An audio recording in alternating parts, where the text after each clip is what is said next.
Olá, meus irmãos, graça e paz, um excelente dia. Que Deus continue abençoando a tua vida, o teu dia, em nome do Senhor Jesus. Continuamos aí na nossa jornada com 2 Reis e hoje nós estamos no capítulo 3. Capítulo 3 também dá o início, do reinado de Jorão, mas também dá o início do ministério de Eliseu. Já no capítulo 2 já vimos algumas coisas, algumas ações que Deus faz ali para comprovar diante da escola de profetas, podemos pensar assim, que Deus estaria com ele, que Deus estava com ele. Mas no capítulo 3 nós podemos olhar assim de imediato, sendo verdadeiramente o início do ministério de Eliseu. Mas vemos também aqui começa o reinado de Jorão, filho de Acabe, e o texto já inicia, dizendo que, o versículo 2 diz que fez o que o Senhor reprova, mas não como seu pai e sua mãe. Então, vamos pensar no seguinte detalhe: ele é um pouquinho melhor do que seus pais, ou um pouquinho melhor não. Como a gente tem colocado, é um pouquinho menos pior, A gente parar para pensar. Por quê? Por que o texto diz, que ele fez o que o Senhor reprova, mas não como seus pais?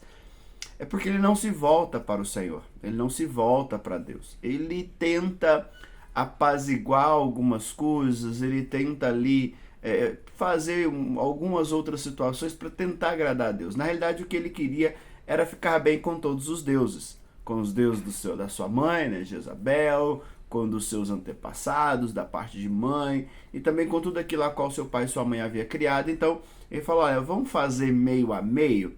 Olha, Senhor, até então, meus pais não estavam fazendo nada. Agora eu vou fazer um pouquinho. E Deus não aceita isso. O que Deus sempre quer é realmente um retorno de coração. É realmente que o nosso coração possa voltar. Não adianta nada as nossas atitudes. Não adianta cumprir todos os princípios bíblicos e o nosso coração não está em Deus. Fazer simplesmente pela motivação errada. O que a gente diz é fazer a coisa certa com a motivação errada.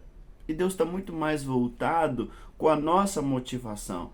Porque eu faço o que eu faço? Porque eu leio a Bíblia? Porque eu faço um devocional? Qual que é o meu intuito em fazer isso? Será que é simplesmente para ter a bênção de Deus? Ou será que é simplesmente por medo da mão de Deus? Qual é a motivação que me leva a fazer o que eu faço? Se é simplesmente por uma questão de medo, não é, Claro que o relacionamento com Deus, ele diz que o princípio da sabedoria, é o temor a Deus, mas esse temor ao tempo ele vai mudando para uma intimidade e para um relacionamento. E nesse texto, Deus mostra a Jorão, toda a situação, como o texto vai dizer que ele faz uma jornada para a guerra totalmente complicada, sem avaliar, não avalia quanto vai gastar de água, quanto vai gastar, ao ponto que quase que o povo não ia guerrear, porque antes de chegar ao campo de batalha já estaria morto. Mas Deus, na sua infinita misericórdia, por causa de Josafá, Deus levanta ali, Deus leva alguém até Eliseu, e a gente percebe que Eliseu usa ali, primeiro ele confronta o pecado de Jorão, fala, por causa de você eu nem aqui estaria, mas mediante a questão de Josafá, aquela ideia assim, então Jorão podia, por quê?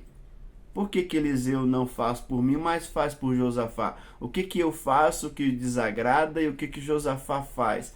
Mas ele não tem essa ideia de parar para analisar. Então eu penso nesse texto isso, nós precisamos parar para analisar a nossa vida.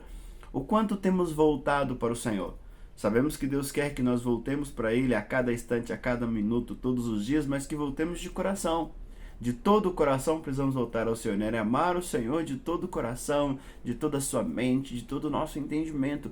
Esse é o projeto de Deus e esse é o desejo de Deus. Então precisamos avaliar e de repente olhar para as pessoas que de repente têm buscado ao Senhor, pessoas a qual nós consideramos como uma referência, de realmente de vida com Deus, e ver o que eles têm feito, o que o Senhor tem agradado. Principalmente, a gente coloca muito que não existe mentor melhor, não existe conselheiro melhor do que a palavra do Senhor. E é para ela que nós precisamos olhar, como os homens, como as mulheres buscavam o Senhor, qual que era a forma que Deus desejava. Por isso que é muito importante a questão de sempre estarmos buscando ao Senhor através da sua palavra, conhecendo o Senhor, para verdadeiramente ver o que agrada ao Senhor. E nós sabemos que um coração contrito e quebrantado é o que agrada ao Senhor, porque a própria palavra diz que esses o Senhor não desprezará. Então que no dia de hoje nós possamos olhar para o nosso coração e avaliar o que temos feito, e não simplesmente o que temos feito, mas qual a motivação. Qual a motivação? Então isso é muito importante, porque o que nós queremos é agradar ao Senhor e não simplesmente cumprir uma agenda, não simplesmente cumprir uma tabela, não simplesmente sobreviver. Não é verdade? Beijo no coração, fiquem todos com Deus, Deus abençoe.